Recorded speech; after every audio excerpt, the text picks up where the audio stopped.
The San Francisco 49ers, led by head coach Jack Christensen, invade D.C. Stadium for a crucial game with the Washington Redskins. On this hot Sunday afternoon, both teams must play without their top receivers. All-Pro Dave Parks is hobbled by a hamstring and is forced to counsel from the sidelines. The Redskins will miss their main offensive threat, Charlie Taylor, who is bench-bound with a series of leg ailments. This is the NFL Game of the Week. The San Francisco 49ers versus the Washington Redskins.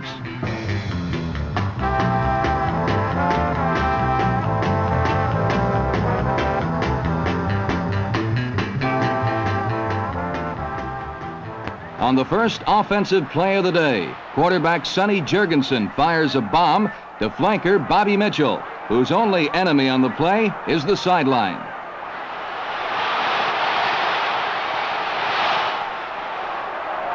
Good pursuit by number 80, Stan Hinman, cancels the Redskins' thrust and forces them to attempt a field goal with their fourth different place kicker of the year. Gene Mingo's kick is wide as the three-pointer continues to be a fictional part of the Redskin attack. Later, the Redskins regain possession as 49er safety Alvin Randolph steels himself for combat. Bobby Mitchell, the 32-year-old veteran, still retains the flashy moves that have made him a danger to defenses for a decade. The Redskin ground game, or small back attack, is led by A.D. Whitfield and number 20, Jerry Allen, a seldom-used setback. Once again, the erratic Redskin attack fizzles as Goose Gonsolin breaks up Jurgensen's pass to tight end Jerry Smith, and Washington is forced to punt.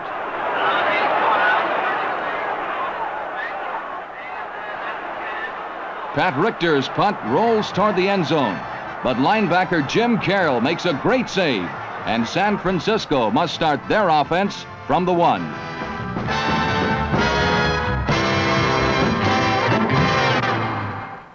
Power-running Ken Willard moves the 49ers out of danger with a 5-yard burst.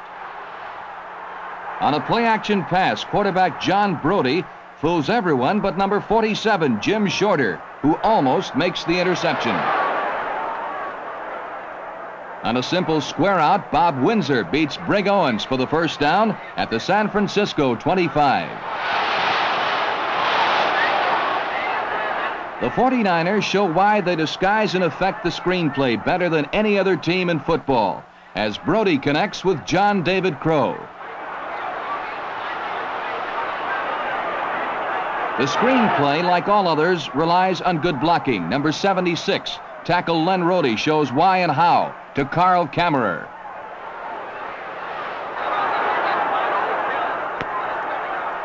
From the Redskin 45, Brody steps into the pocket and finds Sonny Randall for another first down. Number 42, Swift Doug Cunningham, is a dramatic counterpoint to the 49er fleet of huge running backs.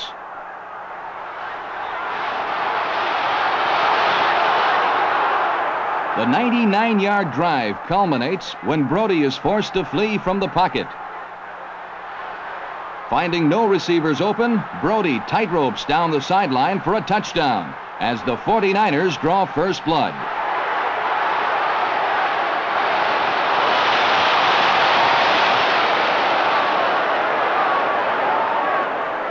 On that touchdown, a key block was supplied by number 40, Ken Willard, who knifed down Brody's last obstacle to 6 points.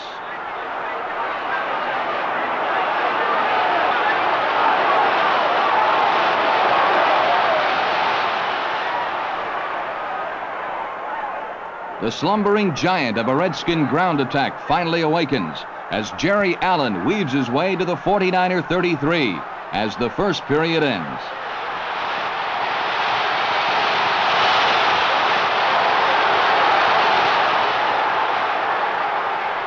Rookie Bob Windsor offers vocal encouragement to the 49er defense as the Redskins face an important 3rd and 3 situation.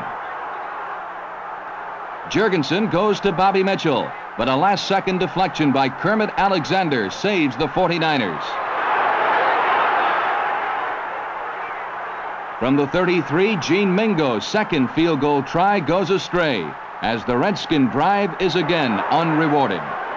Once again, the Redskin defense holds and gives the offense a chance to tie the game at 7. On 3rd and 1, the 49er defense submarines expecting a run, but Jurgensen surprises them with a pass to Jerry Smith at the 49er 38. The first half becomes a nightmare of wasted opportunities for Washington as a Harry Jurgensen passes off balance and Clark Miller intercepts the ill-timed pass. Trying to capitalize quickly, Brody's bomb is broken up nicely by Brig Owens.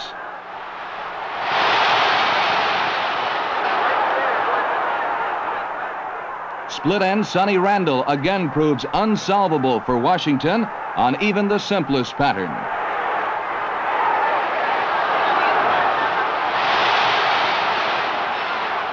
Utilizing a play-action fake to number 22, Gary Lewis, Brody spears the wily Randall for the second San Francisco touchdown and a 14-0 49er advantage.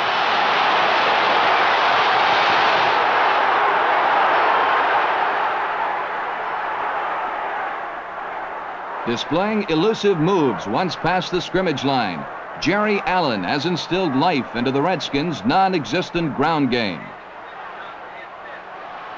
On a draw, A.D. Whitfield slithers 7 yards for a first down.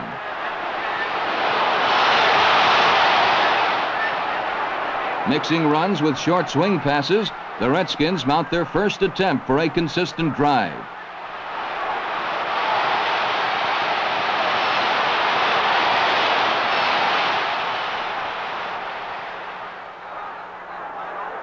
Built low to the ground, A.D. Whitfield's crab-like stride carries Washington to the 49ers 16. Jurgensen must throw into a 49ers secondary that has proved porous in certain situations. Mitchell runs a quick post, but Jim Johnson batters both Mitchell and the ball senseless. On 3rd down, linebacker Matt Hazeltine, number 55, makes another great saving play and forces Washington into trying the impossible, a field goal. Sonny Randall appears even disdainful about the field goal, but Coach Otto Graham hasn't run out of surprises. Mingo fakes the field goal, and Jim Nanowski throws to Chris Henberger, but Alvin Randolph collars him short of the first down. With less than 2 minutes to play in the first half, the 49ers seem content on running out the clock. Brody tries to exploit this thinking by firing a surprise bomb to Randall. But his pass is underthrown and intercepted by Paul Krause, who wisely runs out of bounds with 51 seconds remaining.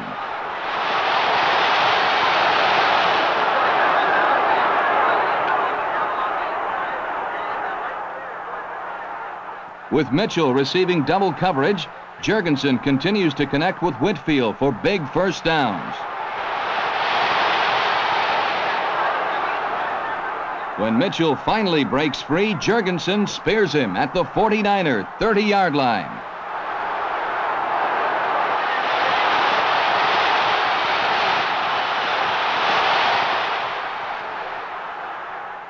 Jurgensen tries to kill the clock by throwing to the sideline, and Alexander helps him with a costly interference penalty. Non-combatant Dave Parks has to vent his aggression somehow, and the officials bear the brunt of it.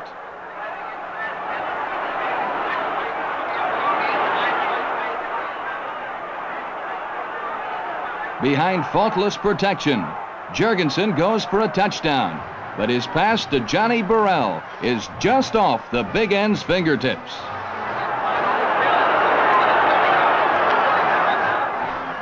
Jurgensen tries for good position for a field goal attempt as he hooks up with Jerry Smith with only 4 seconds left in the half. As time runs out, Gene Mingo salvages 3 points as the Redskins trail at the half 14-3.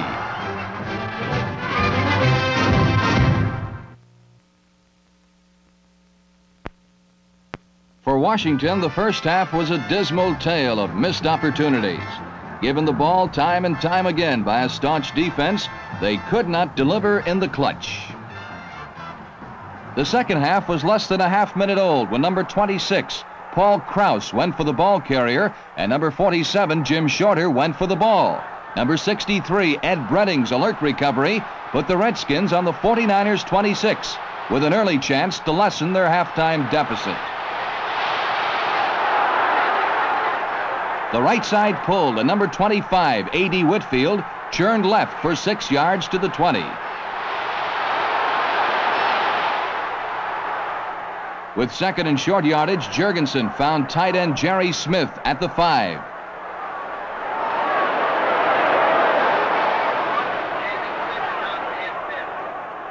Brute strength and cat-like quickness by number 50, Ed Beard, stopped A.D. Whitfield's 6-point drive. Number 20, Jerry Allen, found no daylight at the same portal. With 4th and 2 at the 2, Jurgensen rolled right and pitched perfectly to tight end Jerry Smith for Washington's 10th point.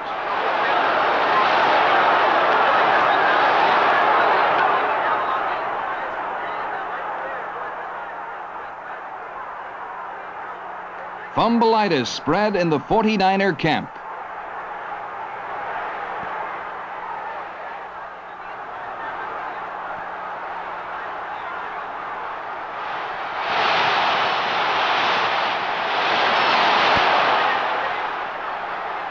From ground level, we see that it wasn't 49er ineptitude which caused their costly errors. Jerry Smith's jarring tackle opened the way for Gene Mingo to display his alertness.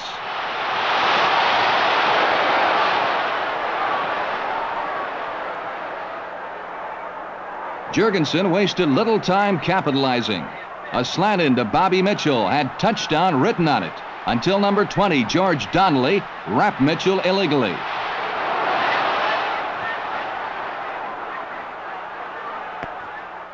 From the 7-yard line, Jerry Allen followed his pulling guards into the end zone, and the Redskins had their first lead of the day.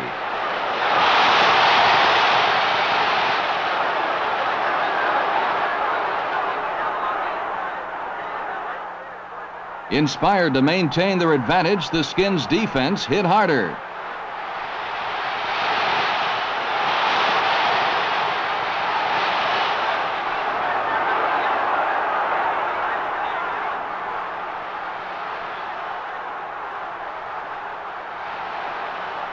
Confused by the heavy traffic and bounding ball, number 46, Ricky Harris, was unable to field Spurrier's punt.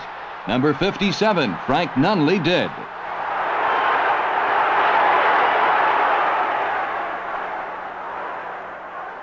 Harris and his fellow pass defenders tightened up, and the Redskin rush got to Brody.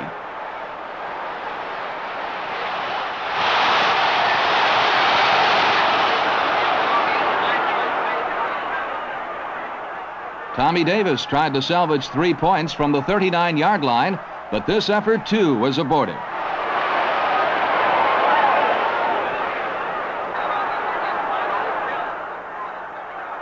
The fumbling epidemic spread. Jerry Allen, having his finest day, was plagued next. Ed Beard recovered.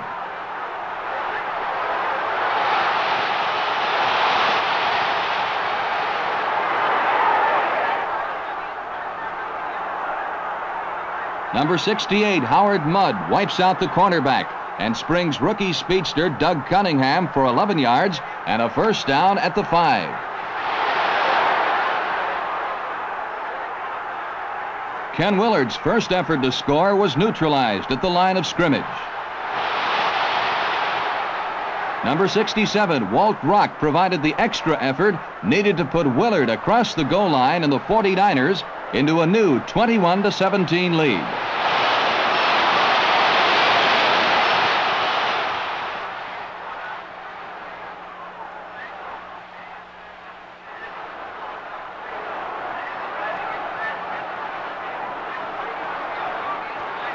Ricky Harris is a determined young man. His 180-pound stature does not reflect his desire, determination, or balance.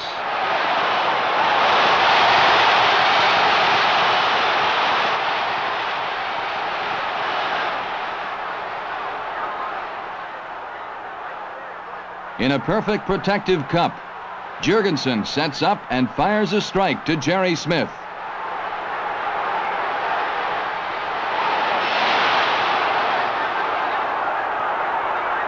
As the quarter ends, rookie Steve Spurrier wonders when his chance will come.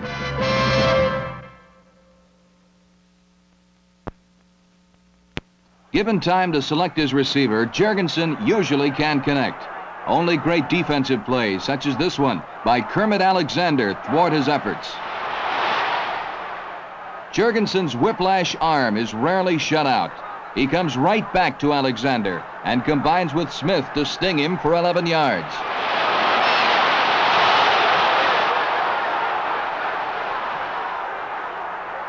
A nifty feint right deceives the secondary. Jerry Allen is left unattended, and Jurgensen's floater is on target.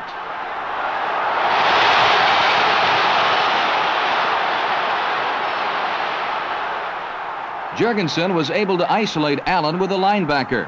The deceptive fake, intelligent call and over-the-shoulder catch added up to the Redskins' 3-point lead at 24-21.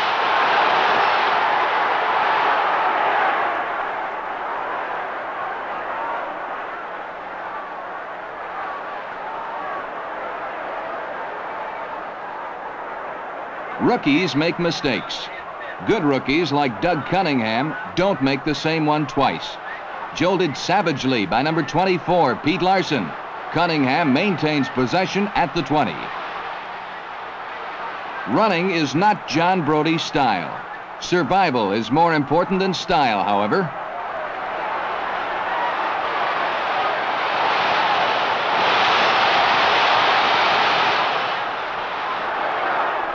The ground game is handled by the 49ers' big back offense. Number 44, John David Crow, and number 40, Ken Willard, grind out the tough yards and render any defense more vulnerable to the pass. On this play, Brody's perceptiveness and experience enables him to isolate Doug Cunningham on a linebacker.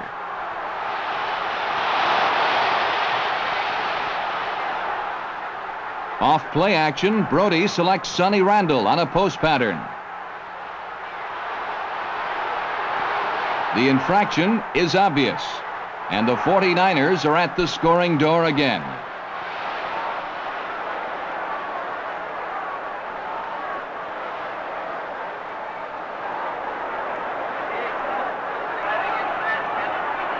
At the 6-inch line, the sure hands of center Bruce Bosley flex in preparation. Number 55, Chris Hanburger's jolting tackle is a split second late, and the 49ers go back into the lead, 28-24.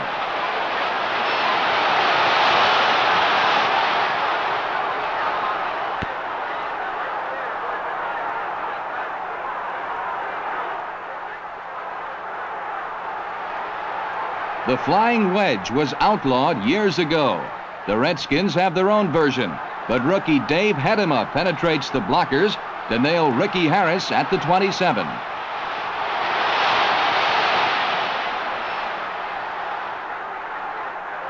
The trap play jams, but A.D. Whitfield reads his blocks and gets loose for 15.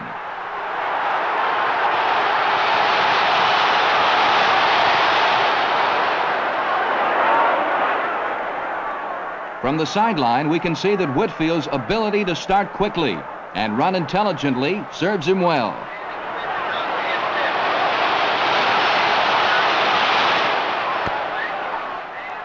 The Redskins are on the move. Jurgensen is on target over the middle to John Love.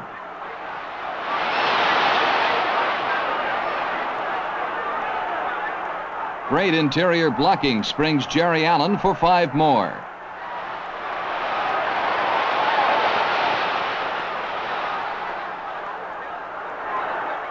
Now the momentum is Washington's. A sideline pattern to Jerry Smith goes to the 20.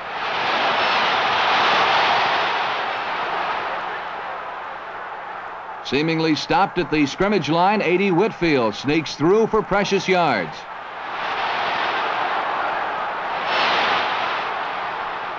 Verbal encouragement won't be enough for the 49ers now.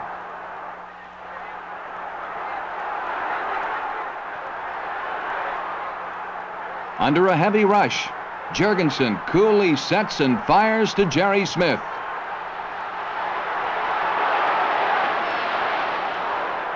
The Redskins have a 3-point lead with 7 minutes remaining, 31-28.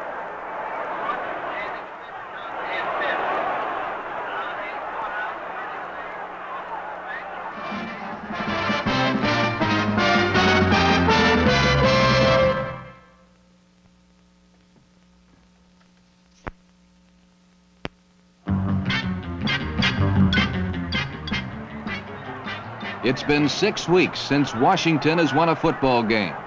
They've been agonizingly close in all of their losses.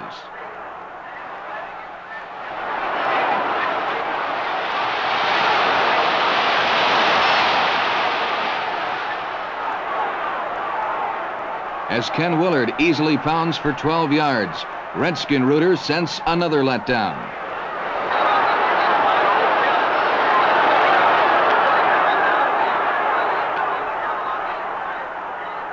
The identical play fails a second time, and San Francisco is forced to punt.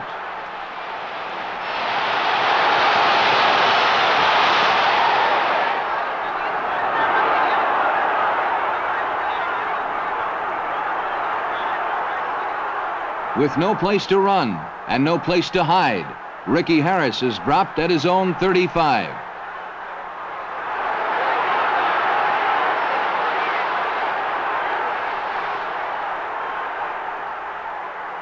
The Redskins want insurance.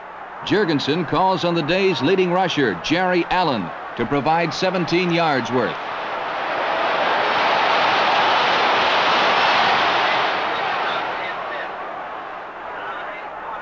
With 2 minutes remaining, Coach Jack Christensen surveys his defense and knows they must assert themselves.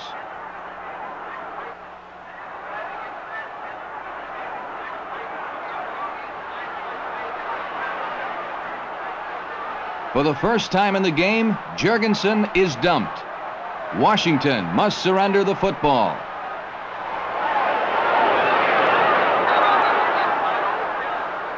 Now it's beat the clock and pressure.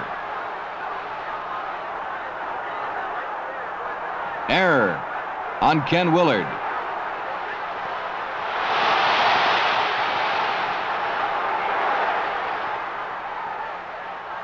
Washington's prevent defense can't prevent this diving 8-yard catch by Bob Windsor.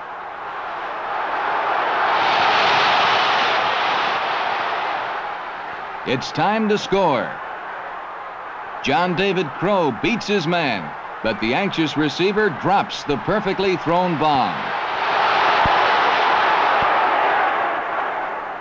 The next error is Brody's. Rattled, he overthrows Sonny Randall down the sideline.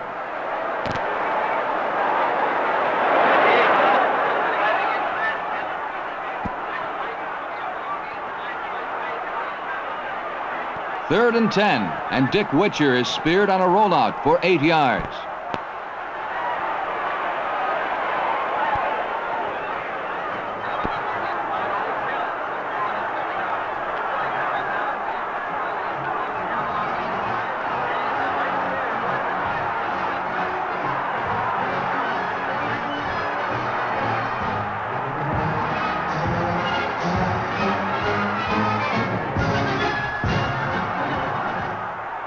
Fourth and 2 at the Skins' 41. A swing to Willard fails, and the 49ers' goose is cooked.